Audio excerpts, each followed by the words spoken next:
Hello everyone, welcome back. So Rue and I have something for you in regards to a discovery that was from the Zebec updated white paper. From what we discovered, it is the 3.1 light paper from March 11th. So make sure you have checked out Rue's video that he did recently about some highlights of that white paper. This is another key discovery that we both decided to share with you. What is that? Well, before we jump into why you want to pay attention to Breyer Capital, I'll give you this little clue. It is black stone. Now that sounds familiar, does it not? Black stone, black rock. Before we jump more into the outline, it's the Decent wallet. Rue and I, this is something that we promote, and it's something that is on both channels that will benefit you as well, because believe it or not, you have to go through people like us to get that discount compared to just going straight to the website. So again, it benefits us both. The Decent wallet. Check it out, and then we'll come right back. If managing your crypto feels like solving a puzzle, it's time to switch to Decent Wallet. It's just a few taps. You can manage, track, and secure your crypto with unmatched ease. And here's the best part. Grab your Decent Wallet at a discounted price by using the referral link below. Don't miss out on making your crypto experience smoother and more secure. This key area, again, Breyer Capital, is from this particular part of the Zebec updated 3.1 white paper. Why point this out to you? Well, we're going to jump into it. As Rue plays this, the person of emphasis is referred to as Jim Breyer. Now, if you've been following Zebec, he plays a vital role. How so? Well, it's like you see in the full portfolio from Breyer Capital. Jim Breyer has been an investor in over 40 consumer internet technology companies that have completed successful public offerings or mergers. These include Facebook, Etsy, Legendary, Datalogics, and even Marvel Entertainment. That is huge moving forward. Who is this guy? Well, Rue, you know who that guy is. Oh yeah. Oh yeah. Yeah, we're talking about literally the CEO of Zebec. So he brings a lot of talent to Zebec. And when we get further into this, again, he assisted teams at over a dozen companies and completed some of their particular IPOs. Now, as we jump further down into this, Rue will play some other key areas that we'll put some emphasis on and why we're bringing it to you. Jim has served on the board of directors with Blackstone. Okay? You may be asking, who is Blackstone? Sounds familiar? Sounds like BlackRock. Guess what? Both companies at one point, if you're not aware of it, were like a 50-50 split. Yes. So you have Larry Fink, as we know, from BlackRock, and we have another key person that we're going to show you here in a bit, that it was from basically Blackstone. As we get further into this, let's still highlight Jim. Keep it paused for a moment. So it states that he was instrumental in helping initiate Blackstone's life sciences funds and, of course, Blackstone's tech growth funds. Previously served as an investor and or lead director at Circle. Yep. Rue's pointed out some of these things in regards to Zebec. Also, Dell. You know, if you guys remember those commercials over 25 years ago, dude, you're getting a Dell. Okay. Well, anyway, real old school if you remember that. Yeah. And then on top of that, like it says, some of these other ones. So, you know, Spotify, I mean, come on. A lot of you guys follow Joe Rogan. You know, he has a big contract with Spotify. You also see Walmart. I mean, so these are real big key names. I think in one of our previous outlines, actually, it was on mine about the masterclass, I highlighted Walmart, right? 21st Century Fox, many others. Here's a little bit more background about him and why we're highlighting him. So Jim was a co-founder and investment committee member along with George Roberts and Henry Kravis since 2001.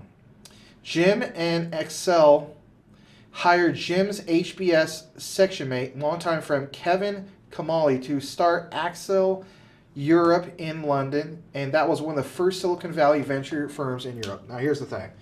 Rue, you do an excellent job of sharing the whole thing of, obviously, Tim Draper, correlation of the emphasis on what? VC, venture funding, so on and so forth. So you can see that even with Zebec, they definitely have the talent. We talked about this before in our, collaboration. You have Swift Blockchain.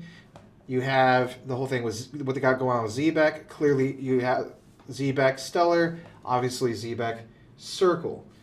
And again, this guy's the CEO of Zebec. So it's not just like it's one, no offense, lower tier person on that food chain. This is the top. That's a big deal. Moving forward, there's a mention of Harvard Corporation.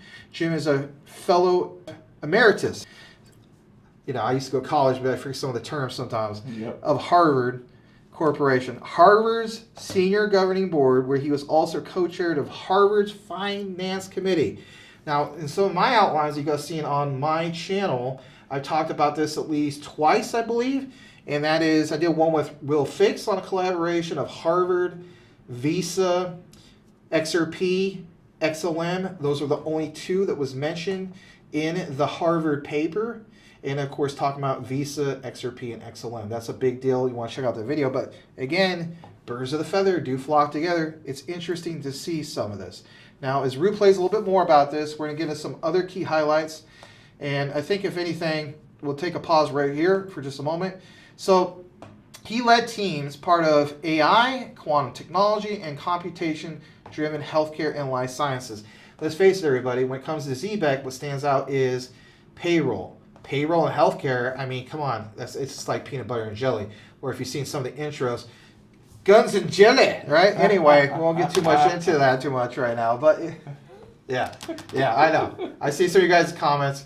Hey, well warranted. I could take it. But whatever the case be, as we get further into this, this guy is so well connected when it comes to mergers and when it comes to just simply getting the ball rolling when it comes to projects and so on. Hey, we're investors. When it comes to Zebec, we want to know about some of these key highlights. So one of the other things that Rue's going to pull up is basically some of what you're going to see here. Jim Breyer being part of the Stanford Engineering Venture Fund, founding member of the advisory board of Stanford Institute Human Assisted Artificial Intelligence, and basically that was launched back in March of 2019. As the saying goes, he's seen a thing or two because he's been around, right? In the past, let's pause it right here. You see some of the other things that this gentleman has been part of. Yes, we understand that a lot of people don't like the whole thing of World Economic Forum. I don't either. I'm not a fan of it. I was pointing out. You know how many times I've done some outlines, Rue, and I point that out? Oh, you mentioned World Economic Forum. You must be a fan. Not a fan. It's just research. Calm down. Breathe. Right? So, whatever the case be, he was a longtime member of that. He also has long-standing interest in conversation, environmental sustainability. Again, you see some of this, whether you're a fan of the whole thing of climate change and so on. All these guys, they kind of seem to have that part of their resume, right? We can agree on that, Rue. But recently speaking, it gets a little bit more interesting. And, I cover a lot about Quant. Well, Quant has MIT connection. We know that. There's Thomas Harjano. Who's Thomas Harjano part of? He's part of the Internet Engineering Task Force. So MIT has always stood out in that regard. Well, what about this gentleman? Well, as we get into it, you will see here that since 2016, Jim's investment interests have centered on collaborating and deepening ties with many of the world's leading universities. And of course, as we jump it back down, all right, so this part is a little bit chopped off because it's, the loading bar. But it says here that, he has a connection of collaborating and deepening ties with many of the world's leading universities in the United States, includes Stanford, Harvard, MIT, and some of these other ones. Again, Stanford, Harvard, MIT. Deep expertise in technologies at the intersection of AI, life sciences, of course, quantum sciences. But in 2025, because we're in this year 2025, Breyer Capital partnered with Harvard Medical School's Department of Biomedical Informatics to support AI-driven projects and so on. You see where we're going in the future with DeepN and AI and so on. So I wanted to put some emphasis on this. We're going to play a little bit more about this. So again, board of directors of Blackstone since 2016. Now check this out. Here's the deep dive. What do you see here? Background on Blackstone specifically. Blackstone ventured into other businesses, most notably investment management, in 1987. Blackstone entered into a 50-50 partnership with who? The founders, BlackRock, Larry Fink and so on. We all know about Larry Fink. We all know about BlackRock. This doesn't get mentioned enough. Call it what you want. This is Zebec's plug to the bigger picture of things, okay? And that is basically what they got going on with Blackstone, okay?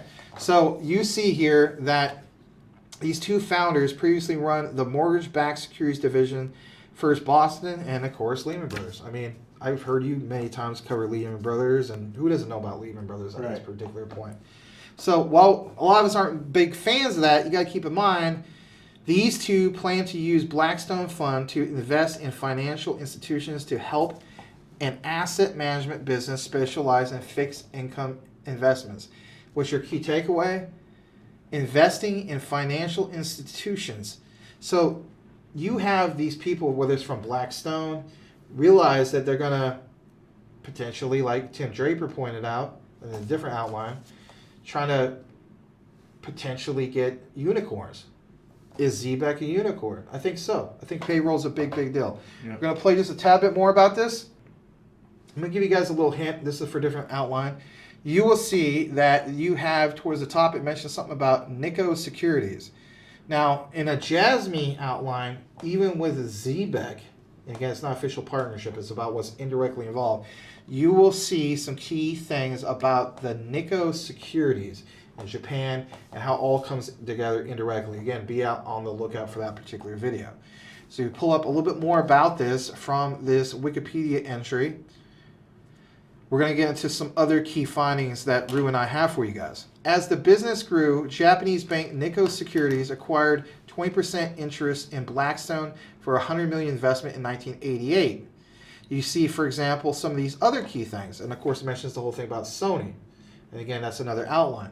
So go further into this, as Rue fast forwards, we're going to pull up some other information back to Zebec Network. And if anything, I'll give a chance for Rue to inject because we need to hear from our brother Rue.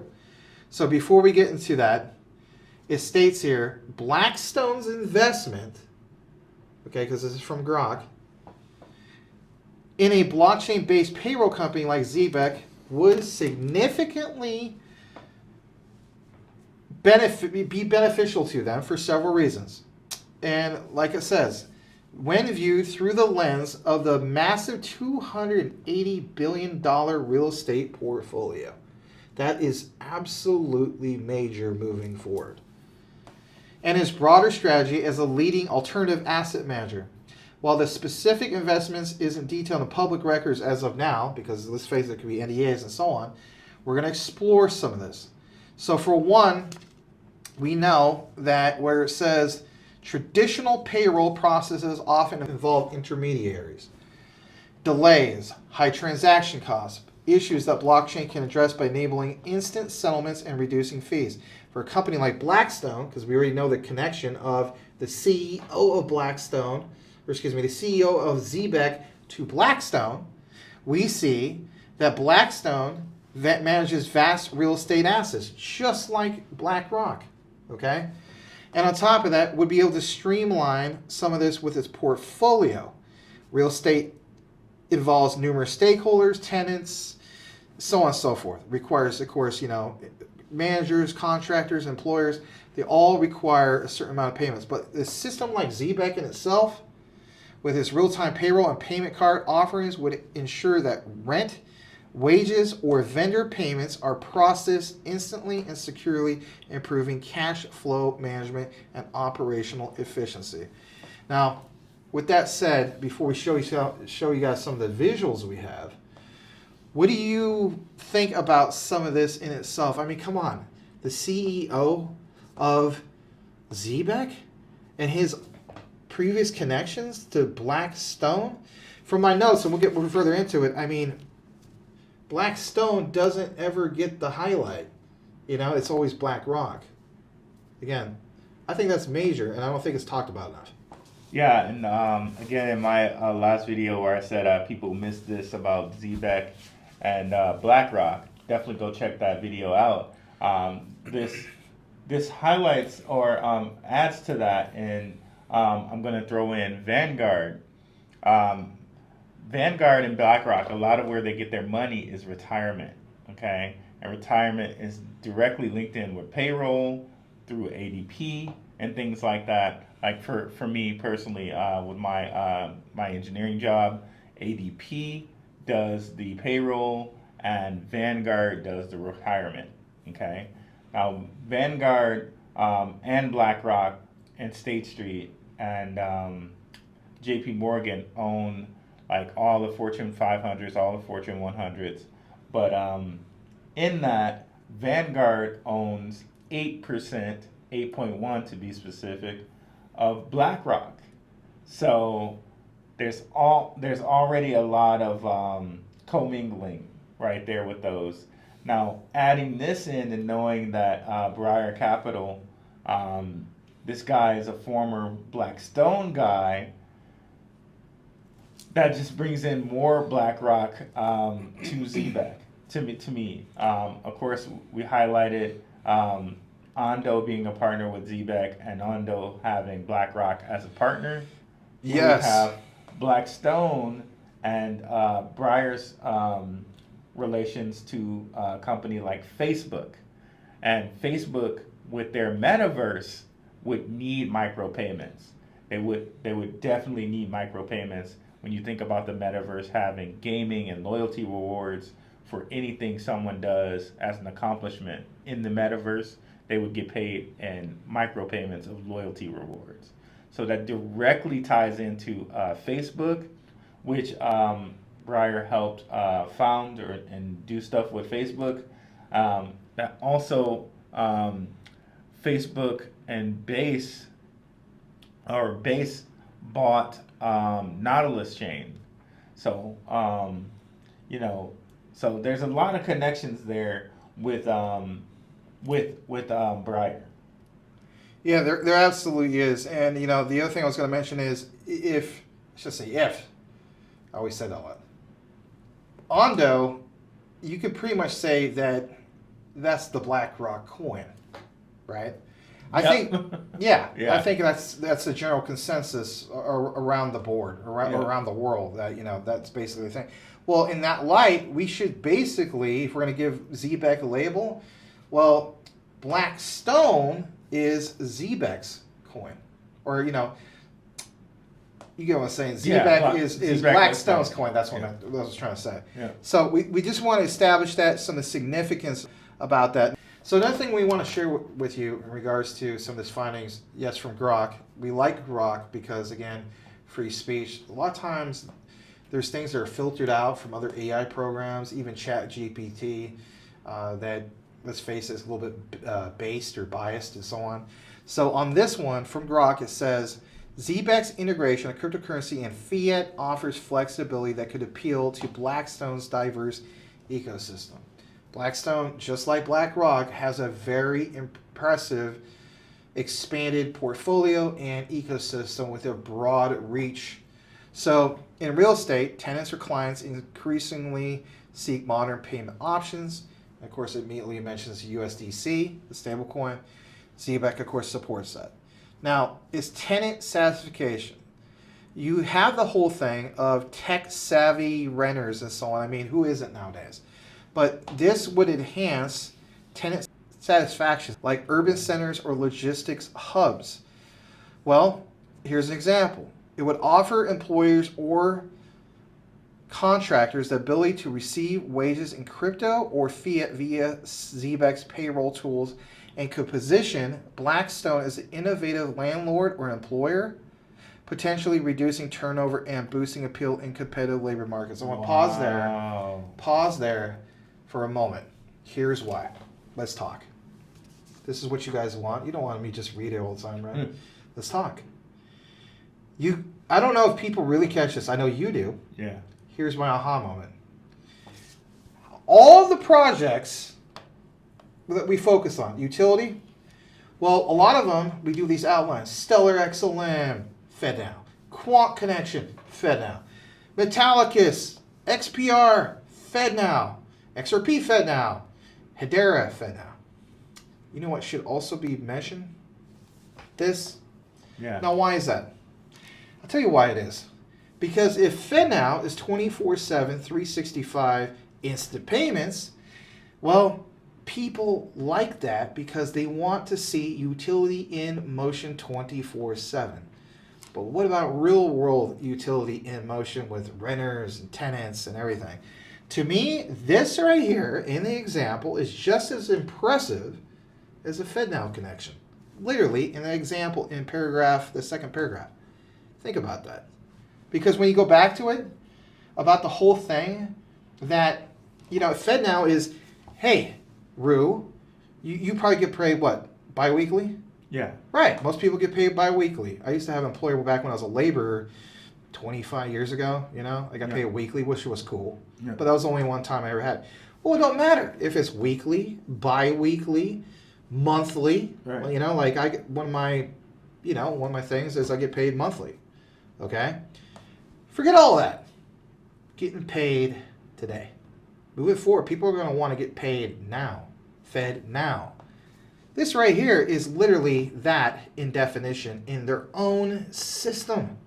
That is major. I know you have something you wanted to share, by all means. Well, I wanted to share something about Nautilus Chain, Zebec's Nautilus Chain. But I think it's very intriguing that they say Blackstone could be an innovative landlord or employer. At some point, I'm going to have to look at the numerology, like the gematria on landlord. That's very interesting that they use that word. Do they literally mean like a landlord as in like land? I see the employer part, but that's interesting. That's very intriguing. But specifically, I wanted to mention Nautilus Chain because I neglected to mention Nautilus Chain also connects into Sui and Aptos. And again, there's the Facebook connection. You're absolutely right. Yeah. Yeah, but Breyer and Facebook Libra was, Libra was supposed to be a thing, but, that would have upended banks. So they said it couldn't be a thing. So Facebook Libra spun off into Sui and Aptos. And Nautilus Chain connects into those things. You know what? Between us both, either you or me, we should look more into that. We should see if there's anything in the past or anything hinting or, there's some things in the background that could very well be of Zebec and Aptos, Zebec, and obviously, Sui. Some people call it Sui. Yeah, now SUI, right. Now, I had something that I covered with this with Swift blockchain, huge news, one of my latest Swift videos. Swift actually connected into Facebook Libra for stable coins. Okay? So Libra was going to work with a whole bunch of different stable coins. And remember what Tim Draper said. Stable coins are a bridge to Bitcoin. But again, it could be stable coins to be a bridge to any reserve currency.